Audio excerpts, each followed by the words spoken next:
Já.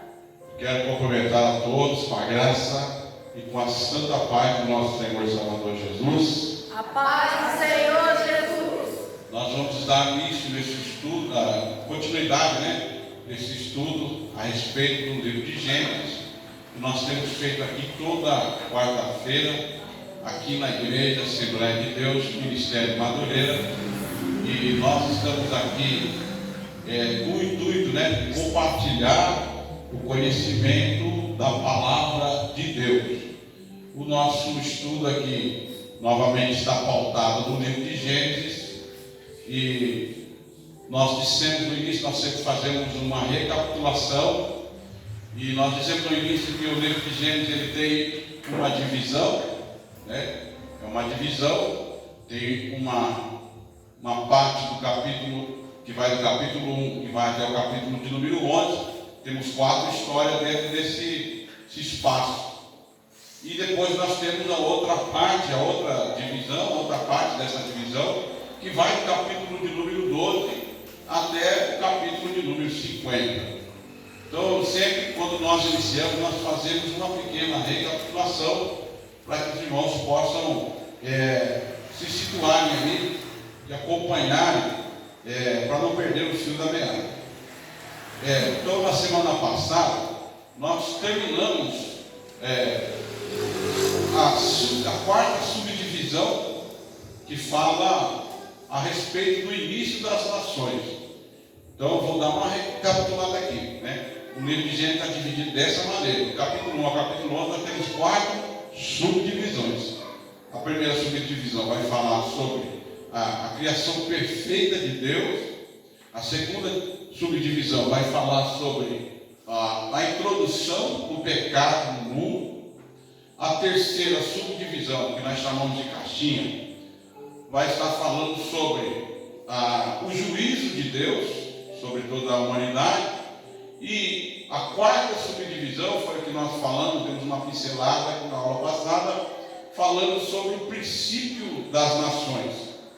Nós podemos ver, ter visto ali, que Deus, Ele retirou a maldição que estava sobre a terra por causa do sangue que foi derramado, por causa da introdução do pecado. E quando Deus fez um novo pacto com Noé, Deus retirou a maldição de sobre a terra. Quando Noé desceu da arca com seus filhos, com suas famílias, o Senhor retirou aquela maldição que estava sobre a terra e abençoou novamente, dizendo: sede fecundos e multiplicai-vos e enchei toda a terra. Nós pudemos ver naquela oportunidade que os homens se ajuntaram, ao invés de se espalharem como Deus tinha ordenado, se ajuntaram e ainda construíram uma torre. Está no capítulo 11. Construíram uma torre gigantesca com o intuito de se ajuntarem cada vez mais. Então a Bíblia vai deixar bem claro também como que foi feita a divisão das línguas, dos idiomas, que ali a Bíblia chama a Torre de Babel, ou Babilônia, é o lugar da confusão, onde se confundiu a língua dos homens, e os idiomas ali então foram introduzidos no meio da raça humana, de maneira que os que foram se entendendo nas línguas, os que foram ali se auto-identificando com o outro, eles acabaram se ajuntando e foram formando os povos. Então, dos filhos de Noé, dos 3 filhos de Noé, nós temos Cã, Sem e Jafé. São 3 filhos de Noé. O Cã, ele, segundo o que se diz, é que ele norteou ali o norte da África e povoou, Então os africanos são da descendência de Cã, o filho de Noé. É o mais novo, aliás, filho de Noé. E os europeus, que é a parte da Europa, são os filhos de Jefté, E os asiáticos, que já falam daquela parte ali, de toda a Ásia ali, são os filhos, os semitas, filhos de Sem. Então é assim que foram feitas as divisões das tribos, das raças humanas. E aí depois disso viria a surgir mais tarde, porque no começo da raça humana não se sabia. Até nos dias de Cristo não era sabido sobre o continente americano, que é a parte do mundo que nós moramos. Nós temos a América do Norte, a América Central e a América do Sul, que é a parte que nós moramos. Nós habitamos a América do Sul. Isso aí já está prenunciado no Apocalipse. O Apocalipse dizia, né, que a segunda besta surgiria, a segunda besta, que é a imagem da primeira besta, animal na Bíblia. Isso aí é um estudo de escatologia, mas a segunda besta é a imagem da primeira besta. A primeira besta fala das divisões dos reis europeus, né, dos idiomas ali falados. Também o nosso continente é a segunda besta, ou seja, o nosso continente é uma espécie de reino europeu. Aqui se fala o português, o inglês, o espanhol, né, o francês, e aqui se fala os demais idiomas que também existem lá no continente europeu. Isso é assim está a subdivisão, né, dos países, das nações. Então os homens se espalharam. Porém nós vemos naquela parte da mensagem, ou naquela parte da Bíblia, que cada um foi edificando sua cidade, e assim foram edificando deuses, colunas, estátuas, para adorarem, né? E assim abandonando ao Deus Criador do céu. Quantos estão entendendo? Diga glória a Deus. Glória a Deus. Então eles abandonaram a adoração do Deus vivo, o Deus que os havia libertado daquela situação do dilúvio, que os havia salvado eles daquela situação do dilúvio. Ora, meus queridos, glória a Deus. Então, aquelas pessoas resolveram desconfiar de Deus. Aquelas pessoas, glória a Deus, resolveram desconfiar daquela ação de Deus, pois edificaram uma torre, achando que poderia haver novamente um novo dilúvio, certo?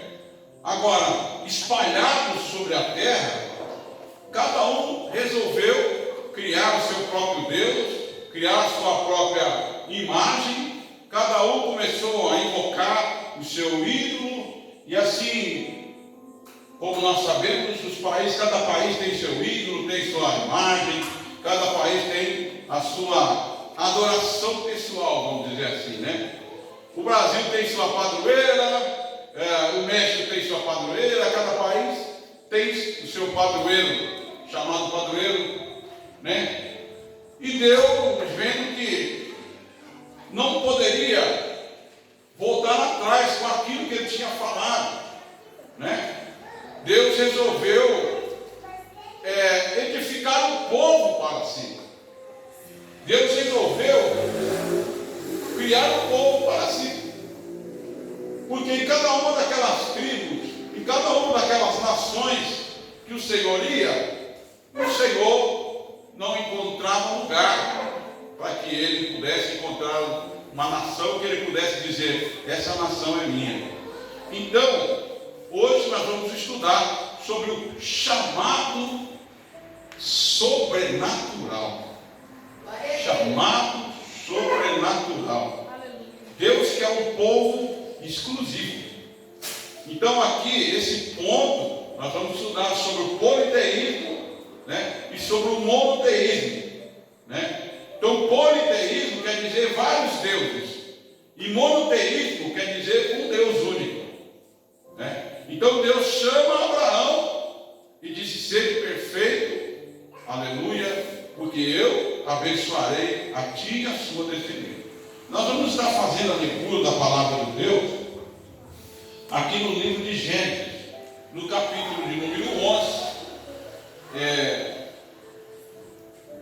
a partir do versículo 29. Amém? Amém.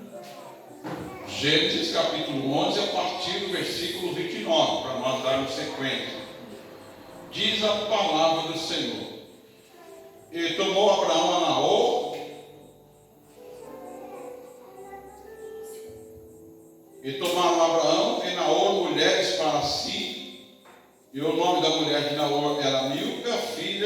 Arã, pai de Milca e pai de Iscar. E Sara foi estéril, ele não tinha filhas, e tomou Tera a Abraão, seu filho, e Ló, filho de Arã, filho de seu filho, Sarai, sua nora, mulher de seu filho Abraão. E saiu com eles de Ur dos Caldeus para ir à terra de Canaã. E vieram a Arã e habitaram ali. E foram os dias de Tera 205 anos, e morreu em Arã. Vamos na sequência do capítulo 12, verso 1. Ora, o Senhor disse a Abraão: sai-te da tua terra e da tua parentela e da casa de teu pai para a terra que eu te mostrar. E far-te-ei uma grande nação, e abençoar-te-ei, e engrandecerei o teu nome, e tu serás uma bênção. E abençoarei os que te abençoarem, e amaldiçoarei os que te amaldiçoarem. Em ti serão benditas todas as famílias da terra. Olha que palavra abençoada, né? Assim partiu Abraão, como o Senhor lhe tinha dito, e foi com ele Ló, e era Abraão da idade de 75 anos quando saiu de Arã.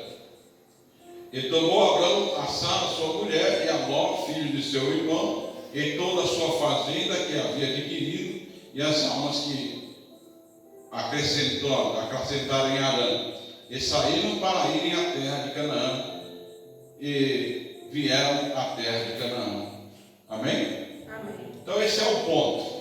Veja, eu fiz questão de ler o capítulo 11, a partir do capítulo 11, porque se vocês observarem com cuidado, vocês vão ver que, primeiramente, foi o pai de Abraão que saiu de Ur dos Caldeus. Olha, Ur era uma terra da Mesopotâmia, lá nos arredores da Babilônia, da onde o Senhor Deus confundiu a língua dos homens. A impressão que se tem quando nós lemos esse texto é que o chamado foi para Tera, o pai de Abraão. Ele sai de Ur dos Caldeus para ir habitar em Canaã, mas a Bíblia não relata o motivo. Mas ao invés de ir para Canaã, ele para em Arã. Não sei em que ponto do caminho isso ficava. Vamos dizer que na metade do caminho ele parou, e com 205 anos ali habitou ele com seus filhos, com Abraão e Naor e o seu neto Ló. E a Bíblia fala com todas as pessoas que ali habitavam, e ali Tera morreu com 205 anos. Olha, então a Bíblia vai dizer que o Senhor Deus chamou Abraão do meio de todas aquelas famílias, de todas aquelas pessoas, e ordenou que Abraão continuasse a viagem. Amém? Com quem Abraão saiu daquele lugar? Pegou unicamente seu sobrinho Ló e continuou a viagem para a terra de Canaã. Então, meus amados irmãos, esse aqui é a fundamentação do nosso estudo de hoje. Veja, Deus não tinha uma nação para chamar de sua. A Bíblia relata que Abraão já era de 75 anos de idade quando ele recebe esse chamado de Deus para dar continuidade ao chamado que dá-se a entender que foi dado ao seu pai. Mas o seu pai morreu no meio do caminho, né? Então nós vemos que o Abraão ele continuou essa marcha, essa trajetória até a terra de Canaã. Nós dissemos na aula passada a respeito das cidades que habitavam aquela planície, né? Ali da terra da Mesopotâmia, que era a Babilônia, que Deus não poderia chamar nenhuma daquele povoado, nenhuma daquelas nações de sua. Deus precisava fazer um povo exclusivo seu. Entenda bem. Todos aqueles que forem chamados por Deus terão de deixar suas bagagens para trás. Terão de renunciar em algo. É impossível você... Gente, agora eu vou trazer para os nossos dias. O que está acontecendo no meio da igreja hoje, o que está acontecendo no meio da cristandade, é que as pessoas estão vindo com um intuito religioso, com o intuito de algo que fala ao seu coração como que eu tenho de ter a minha religião, eu tenho de ter algum Deus, mas eles não estão deixando a Babilônia para trás. Eles estão trazendo. Eu quero um Deus, eu quero estar ligado a uma religião, mas eu quero continuar fazendo a minha própria vontade. As pessoas não estão seguindo o conselho do Senhor Jesus, que disse: aquele que quiser vir após mim, negue-se a si mesmo. Olha, primeiro não é tome sua cruz, não. Negue-se a si mesmo e depois tome a sua cruz. Vamos nos focar nesse ponto, porque veja só, o chamado de Abraão é um chamado sobrenatural. Não é um chamado como uma convocação de guerra. Não é um chamado de um aglomerado de nações que se levanta para guerrear. A Rússia contra os Estados Unidos, e contra a China, contra Taiwan. Não é isso. É um chamado sobrenatural. Porque são decisões que cada indivíduo no reino de Deus precisa tomar uma decisão pessoal. Por isso Jesus, quando disse em Marcos capítulo 16, versículo de número 15, quando ele disse: ide por todo mundo pregar o evangelho a toda criatura, aquele, preste atenção a esse ponto, quando ele fala aquele, ele está falando do indivíduo, o que significa que não é uma decisão tomada em grupo. Não é uma decisão que o meu pai, que a minha mãe tomou por mim, mas aquele, eu, você, o indivíduo, aquele que crê, é a primeira parte. Então, Deus chamou Abraão, e Abraão fez o quê? Creu. Aquele que crê, aleluia. Então, a promessa é daquele que crê. Aquele que aceitar o desafio. Segunda parte, aquele que crê e for batizado. Entende? Então há um selo, irmãos. Não é só falar eu creio. Está entendendo a diferença entre a religião e o verdadeiro adorador a Deus? As pessoas, quando se aproximam de Deus, eles querem levar a sua bagagem, a sua religião. Você quer ver um exemplo? Veja em João capítulo de número 4. Jesus está num poço. Quando Jesus vai tocar um assunto de fé com a mulher, ela já veio falando dos costumes. Olha, nós adoramos nesse monte, vocês adoram em Jerusalém. Está vendo? Já trouxe a religião. Nós adoramos nesse monte, vocês adoram em Jerusalém. Jesus disse: mulher, crede em que a hora há de chegar, e agora é, que os verdadeiros adoradores do Pai adorarão nem neste monte e nem em Jerusalém, mas o verdadeiro adorador do Pai o adorarão em espírito e em... Está entendendo? Porque Deus conhece aqueles que são seus. Amém? Então há um pacto de fidelidade da parte daquele que é chamado e da parte de Deus. Porque o Deus que nos chamou foi o Deus que nos fez. Esse Deus nos fez por fora, mas também nos fez por dentro. Glória a Deus. E Deus chamou Abraão do meio da sua parentela.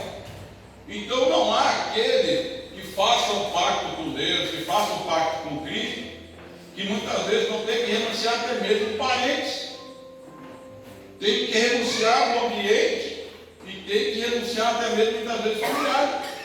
Se a pessoa está impedindo você de caminhar com Cristo, querido, se você tomar essa decisão de assumir esse compromisso com Deus, nem que seja sozinho, você terá, aleluia, que dar esse passo de continuar com a jornada.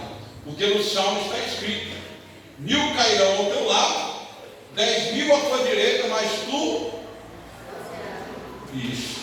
Está entendendo? Porque o compromisso daquele salmista era com quem? Era com Deus.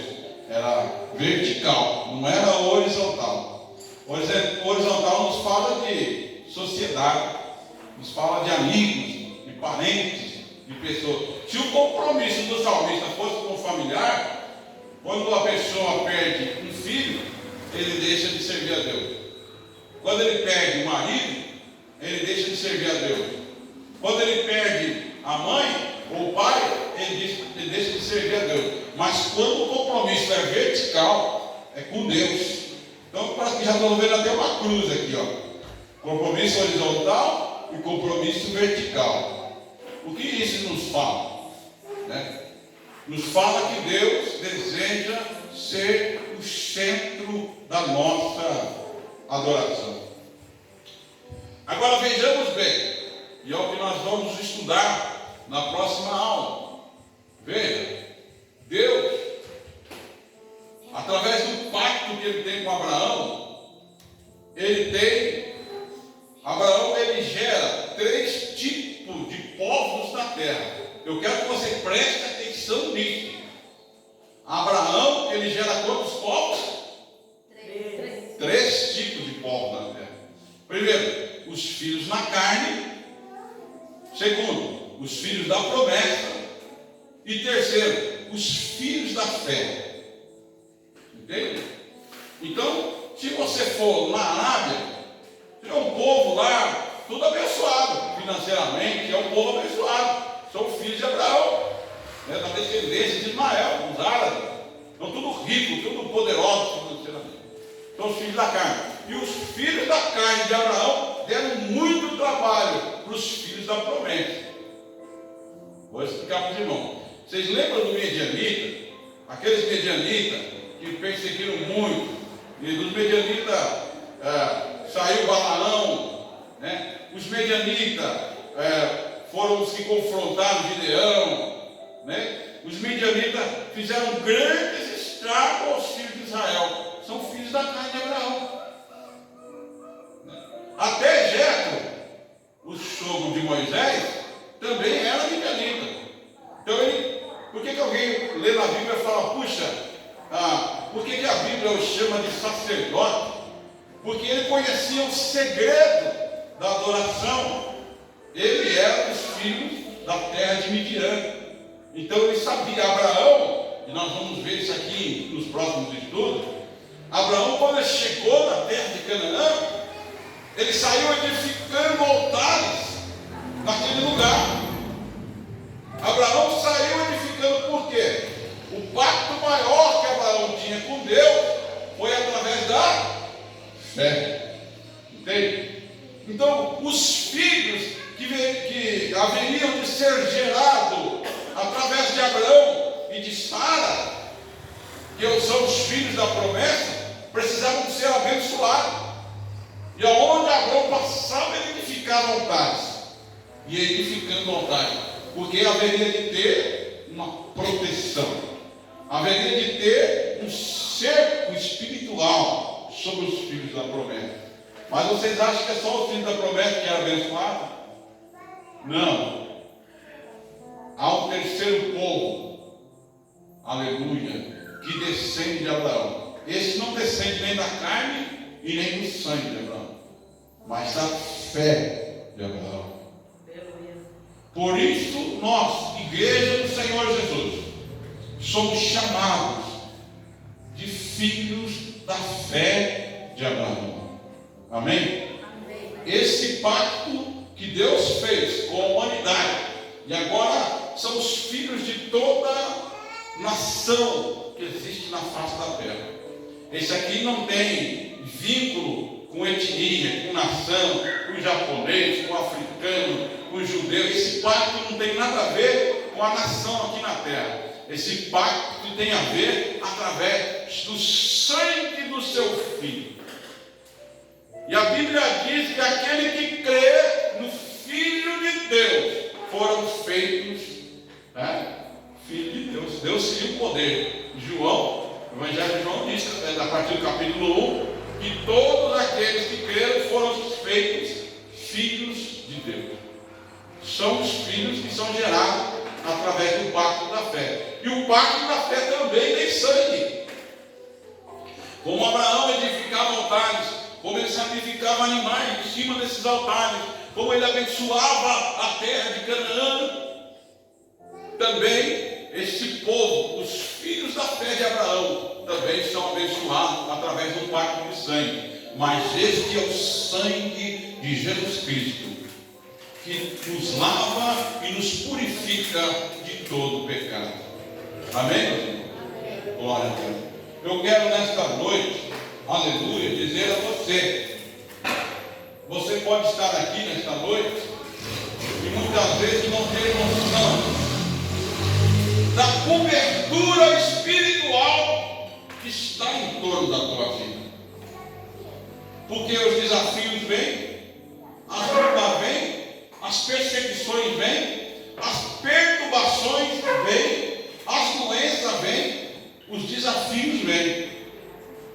Mas Jesus Cristo disse na tua palavra: edificarei a minha igreja, e as portas do inferno não prevalecerão contra ela. Sabe por quê? Porque sobre a tua vida, você é filho de Abraão, há uma cobertura espiritual que vem desde lá do princípio. Desde o princípio há patriarcas na tua história, há profetas na tua história, há reis neste pacto que nós temos. E há uma nação aguardando, aleluia, o dia que Jesus vem para buscar os seus filhos, o seu povo. Há uma nação lá no céu, uma cidade celeste para buscar o seu povo. E quando Jesus voltar, aleluia, a Bíblia diz que o nosso corpo será transformado como o corpo de anjos. Glória a Deus, aleluia. E aí, todas as raças, todas as etnias, todas as nações, aleluia, serão reunidos num só povo. Nós teremos um só rei, nós teremos um só Pai, nós teremos um só Deus, e nós diremos numa só voz: aleluia, bendito seja o nosso Deus e o nosso Pai, pela eternidade da eternidade. Amém? Este pacto que começou através de Abraão, parece até brincadeirinha. O pensamento que se tem é que porque Deus quer ter uma nação, na verdade, o que nós estamos vivendo aqui neste mundo, nós estamos aqui apenas de passagem. Porque este corpo que você está vendo, essa cabeça cabeluda que você está vendo, esses olhos azuis que vocês estão vendo, eles vão apodrecer no pó da terra. Mas Deus tem um novo corpo. Porque eu digo para vocês, não há pessoa que não tenha nada no seu corpo que você muitas vezes fica descontente. Todo mundo tem alguma coisa que você não gosta, mas sabe o que vai acontecer naquele dia? Deus vai te dar um corpo perfeito, sem doença, sem dores e até mesmo sem lágrima. Amém? Porque nós estamos primeiro já fomos gerados lá no Calvário através de Cristo, e agora já fomos abençoados, porque entramos para o pacto da nova aliança. E o reino do céu não começa lá no céu, o reino do céu começa aqui. Nós já fazemos parte do reino do céu, e nós, a igreja do Senhor Jesus, já somos os filhos da fé de Abraão. Amém? Coloque de pé nesta noite os filhos de Abraão nesta noite. Nós agradecemos pela oportunidade de estar compartilhando com vocês mais essa parte deste ensinamento. Amém? Glória a Deus. Nós vamos orar nesta hora e interceder pelos nossos familiares, aqueles que ainda não receberam a Cristo como Salvador. Glória a Jesus. E nós vamos glorificar a Deus, com certeza, sabendo que aqueles que estão fora ainda virão. Amém? Amém. Glória a Deus.